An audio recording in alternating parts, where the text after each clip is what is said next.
আমার নবীর প্রেমে পাগল হইলে গো, ওই আমার আল্লাহ তাআলার দিদার মিলে গো। দেখো যদি জজবাহালে, দেখো যদি জজবাহালে, বাজাও প্রেমের বাঁশি, হায়রে বাজাও প্রেমের বাঁশি, নবীর দরুদ পড়ো দিবানিশি, জোরে জোরে মারহাবা। এবার দেখেন নবীর সাথে বেয়াদবি করলে আল্লাহ কেমনে অ্যাকশন নেয়। হাদিস খানা বুখারী শরীফ থেকে এসেছে বন্ধু। একজন মানুষ খ্রিস্টান ছিলেন। কি ছিলেন? মন দিয়ে শোনেন, মন দিয়ে না শুনলে কিন্তু বুঝবেন না রহস্যটা কোথায়। সে ছিল খ্রিস্টান, খ্রিস্টান থেকে সে মুসলমান হয়ে গেল। মুসলমান হওয়ার পরে কোরআন শরীফের প্রথম সূরা কি? সূরা বাকারা। কারণ কোরআন সূরা ফাতিহাকে বলা হয় কোরআনের মা, এটা সব কিছুর মূলে, ঠিক কিনা বলেন? সূরা বাকারা একবার তেলাওয়াত করলেন, এরপরে সূরা আলে ইমরান তেলাওয়াত করলেন, করার পরে আমার নবী রুহি লেখার দায়িত্ব পাইলেন। কি লেখার? আমি আমার নবী রুহি লেখার বন্ধু দায়িত্ব পাইল। দায়িত্ব পাইতে পাইতে পাইতে পাইতে লইতে লইতে বন্ধু একটা সময় সে আবার তার ধর্মে, খ্রিস্টান ধর্মে ফিরে যায়। নাউজুবিল্লাহ। খেয়াল করেন কথা, মুসলমান হলো, কোরআনের সূরা বাকারা আলে ইমরান তেলাওয়াত করলো, কত বড় গুরু দায়িত্ব পাইলো নবীর ওহী। আল্লাহর কাছ থেকে নবীর কাছে ওহী আসতো, এই ওহীগুলো লিখে দিত, দায়িত্ব পাইলো। পাওয়ার পরে সে আবার তার ধর্মে ফিরে গেল। ফিরে যাওয়ার পরে কিছুদিন পরে সেই লোকটা ইন্তেকাল করলো। কিন্তু ইন্তেকাল করার আগে বন্ধু নবীর সাথে একটা বেয়াদবি করে গেছে। বেয়াদবিটা হলো, সে যখন আবার খ্রিস্টান ধর্মে ফিরে গেল, যাইয়া এবার মানুষকে বলতেছে, নবী মুহাম্মদ আমি যেইটুকু লিখিয়ে দিতাম সেইটুকুই জানতো, এর বেশি কিছু জানতো না। নাউজুবিল্লাহ বলেন না? এটা কি সবচেয়ে বড় বেয়াদবি না? কথা বলেন না কেন? কি বলছে? আমি যেটুকু লিখে দিতাম ঠিক সেইটুকুই জানতো, এর বেশি।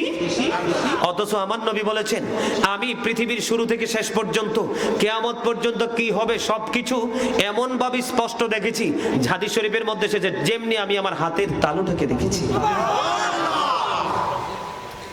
সে বলতেছে আমি যা লিখে দিতাম তাই শুধু জানতো, বেশি জানতো না। এরপরে সে মারা গেল। খ্রিস্টানরা মারা গেলে কিন্তু মুসলমানের মতো তাদেরকে কবরে সম্মানে দাফন করা হয়। আপনারা গত আরো 1-2 মাস আগে দেখছেননি ব্রিটিশ রানী যে মারা গেছে, রানী দ্বিতীয় এলিজাবেথ, দেখছেননি কত দামি কফিনে করে বন্ধু ঢুকাইছে কিনা? এইরকম করে খ্রিস্টানকেও বন্ধু মাটিতে ঢুকালো। খ্রিস্টানকে মাটিতে ঢুকানোর পরে তার আপন স্বজন বন্ধু দাফন করে চলে আসলো। দিন চলে গেল, রাত চলে গেল। পরের দিন সকালবেলা আপন স্বজনরা তার কবরের কাছে গেল, যাইয়া দেখে রে ওই যে বেয়াদব মার্কা খ্রিস্টানের লাশটা মাটির বাইরে পড়ে আছে। জোরে জোরে সুবহানাল্লাহ। একবার বলেন আল্লাহু আকবার, আর এবার বলেন নাউজুবিল্লাহ। এবার তার দলের লোকেরা বলতেছে এটা পৃথিবীর অন্য কারো কোনো কাজ না, এটা হলো নবী মুহাম্মদ এবং তার সঙ্গীদের কাজ। এবার বলেন নাউজুবিল্লাহ। একদিন বন্ধু চলে গেল। এবার তারা চিন্তা করতে করতে তার এই জায়গাটাকে আরো গভীরভাবে খনন করলো, গর্তটাকে আরো গভীরভাবে খনন করলো। খনন করার পরে এবার বন্ধু আবার কি করলেন, তাকে আজকেও দাফন করলেন। দিনটা ফুরিয়ে গেল, রাতটা ফুরিয়ে গেল, সকালবেলা যাইয়া দেখে আবারও তার লাশ বন্ধু মাটির বাহিরে। নাউজুবিল্লাহ।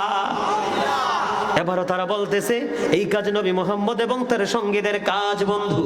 এবার বলতে বলতে আজকেও চলে আসলো 2 দিন, তৃতীয় দিন আবার চলে গেল রে। তৃতীয় দিন বন্ধু আবার চলে গেল, যাইয়া আবার আরো এবার গভীর খনন করে তার লাশটা আবার তৃতীয় দিনের ঘটনা মাটির ভিতর ঢুকিয়ে দিল। কিন্তু পরের দিন আবার গিয়ে দেখে লাশটা মাটির বাইরে। এবার বলতেছে না না, এটা পৃথিবীর কোন মানুষের কাজ না, এই কাজ নিশ্চয়ই এটার পিছনে অন্য কোন রহস্য আছে। বন্ধু এইবার কি করলো, ওই খ্রিস্টানের লাশ মাটির বাইরে রেখেই তারা চলে আসে। জোরে জোরে আল্লাহু আকবার। বেয়াদবিটা কোথায় করেছে বুঝতে পারছেন? বলেন তো দেখি পারেন কিনা? You are great my dear uncle, absolutely right answer. চমৎকার, খুবই চমৎকার উত্তর।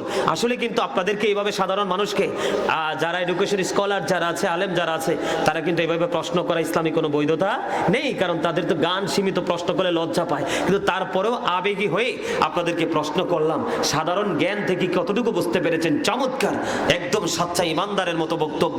সেই কি বলল যে নবীকে যা লিখে দিতাম তাই জানতো। এই কথাটা বলেই কিন্তু সে কি করলো? নবীর শানকে, মানকে, ইজ্জতকে একেবারে ছোট করে দিল, খাটো করে দিল। এই জন্য আল্লাহ মাটিকে ডাক দিয়ে বলেছে, মাটি, এই বেয়াদবের লাশ তুমি তোমার ভিতরে রেখো না, তাকে আউট করে দাও, কারণ এটাই হবে পৃথিবীর ইতিহাসে একটা অন্যতম নিদর্শন। জোরে বলেন না, ঠিক না ঠিক? এটা গেল একটা হাদিস। বুখারী শরীফের মধ্যে আরেকটা হাদিস আছে বন্ধু, জাবির ইবনে আব্দুল্লাহ থেকে হাদিসটা বর্ণিত। ছোট্ট করে বলছি, আমার দিকে তাকান। আমার নবী একদিন ডেকে ডেকে বলল, কাব ইবনে আশরাফকে হত্যা করার মতো কে আছো? কেন গো তাকে হত্যা করতে হবে? এবার আমার নবী বলল, তাকে হত্যা করতে এই কারণে হবে রে, আল্লাহ এবং আল্লাহ রাসূলের সাথে সে বেয়াদবি করেছে। এবার দেখেন হাদিস শরীফ, এই হাদিসটা বুখারী শরীফের মধ্যে এসেছে।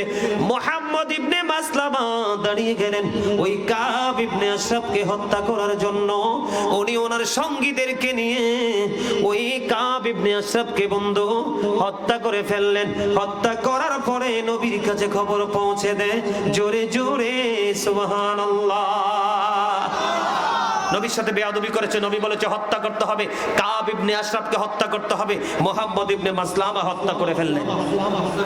আর আপনি আমি একটু বিরিয়ানি দিলে, 500 টাকার নোট দিলে, এই যদি একদিনের বাজার করে দে, ওরে বাপরে বাপরে, আপনার জীবন নিকালি সব হেতের জন্য বিলাই দেন। অথচ হে ইমাম চোর, কি চোর? নবী বলেছেন, ওয়া ইয়াকুম ওয়া ইয়াহুম, তোমরা তাদের থেকে দূরে থাকো, তাদেরকেও তোমাদের থেকে দূরে রাখো। লা ইউদিল্লুনাকুম ওয়া লা ইফতিনুনাকুম, কারণ তাদের সাথে মিশলেই তোমরা পথভ্রষ্ট হবে, ফিতনায় পড়বে। তারা যেন তোমাদেরকে ফিতনায় ফেলতে না পারে। আপনি দেখেন, যারা আহলে সুন্নাত ওয়াল জামাতের অন্তর্ভুক্ত আলেম, তাদের কাছে নাই বলে কোনো শব্দ নাই। কথা কয় না? যত বেশি পারো ফরজ, যত বেশি পারো ওয়াজিব, যত বেশি পারো নফল, যত বেশি পারো সুন্নাহ, যত বেশি দান সদকা, শুধু আমল করতেই থাকো, জীবনকে আমলে রাখো। আর এখন কিছু কাট মৌলবি বের হইছে, পেশি পণ্ডিত, কয় নাই নাই নাই নাই। আছে কি? মানুষের বাড়ি বাড়ি গিয়ে টাকা কালেকশন করাটাই শুধু আছে না? কথা বলেন না কেন? এবার আসেন দুইটা আরেকটা হাদিস শরীফ বন্ধু বুখারী শরীফের মধ্যে এসেছে, আমি আপনাদেরকে বলবো। বাররা ইবনে আজিব রাদিয়াল্লাহু তাআলা আনহু থেকে হাদিসখানা বর্ণিত। আমার নবী বললেন, আবু রাফি নামক একজন ইহুদি আছে, কে আছো গো? তাকে হত্যা করতে হবে। কেন গো তাকে হত্যা করতে হবে? খবর কি ভালো লাগে সবার কাছে? নবী বলতেছেন, আবু রাফি নামক একজন ইহুদি আছে, তাকে কতল করে ফেলতে হবে। কি করতে হবে? কেন গো তাকে কতল করতে হবে, হত্যা করতে হবে? কারণ সে নবীর শান আজমতকে ছোট করে, নবীকে অপমান করে বন্ধু, অন্য জনকেও নবীর অপমানের জন্য উৎসাহ জুগিয়ে দেয়। জোরে জোরে বলেন না নাউজুবিল্লাহ। এই জন্য তাকে হত্যা করতে হবে। আবু রাফি নামক ইহুদি কোথায় বসবাস করে? আমার নবী বললেন, তার দুর্গ হলো হিজাজে। কোথায়? কথা বলে না? হিজাজ ভূমিতে তার দুর্গ। তাকে হত্যা করতে হলে বন্ধু সেখানে যেতে হবে। এখন যাওয়ার জন্য প্রস্তুত হয়ে গেল আব্দুল্লাহ ইবনে আতিক। শুনে বলেন না সুবহানাল্লাহ। কে? আব্দুল্লাহ ইবনে আতিক বন্ধু রাজি হয়ে গেল এই আবু রাফি নামক ইহুদিকে হত্যা করার জন্য।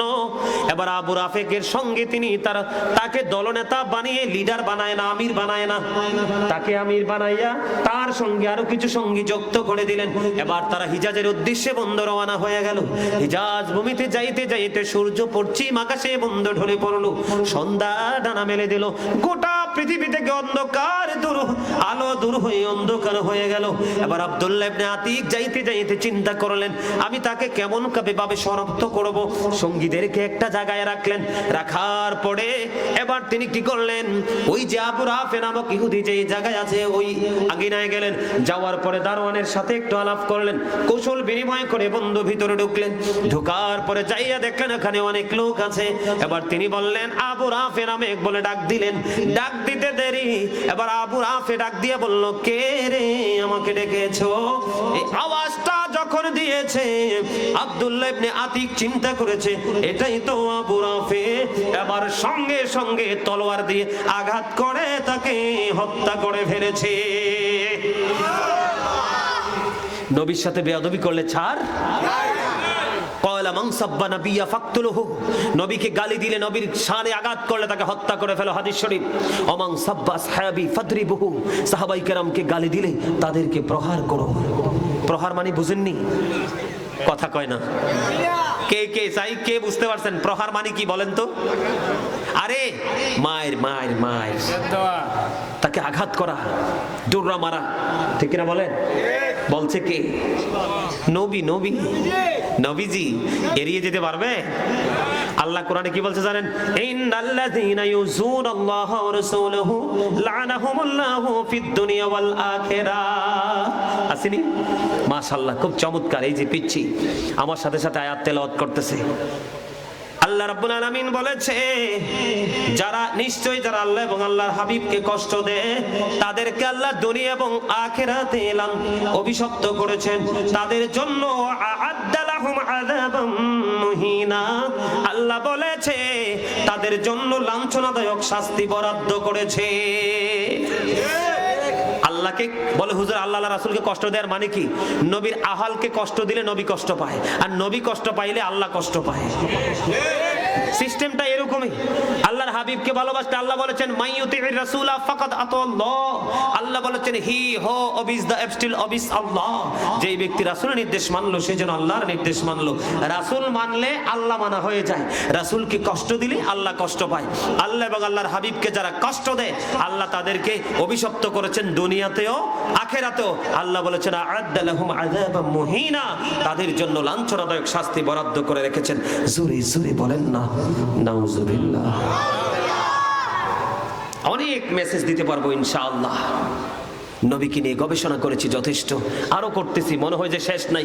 নবীর প্রেমের সাগরে যে একবার ঢুকবে জীবন থাকতে আর ফিরে আসতে পারবেন না।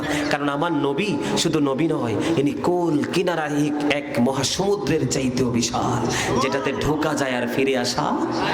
এবার আসেন, আমাদের বাংলাদেশে আপনাদের এই বানাসুয়াতে ফিতনা আসেনি? বেদাত কয়নি? আমার এনেও আছে। কি রে কয়?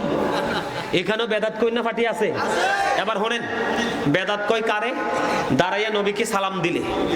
আল্লাহ কোরআনে কি বলেছে জানেন? আল্লাহ বলেছেন অত আজিরহু অত আক্কিরহু। আল্লাহ বলেছেন হেল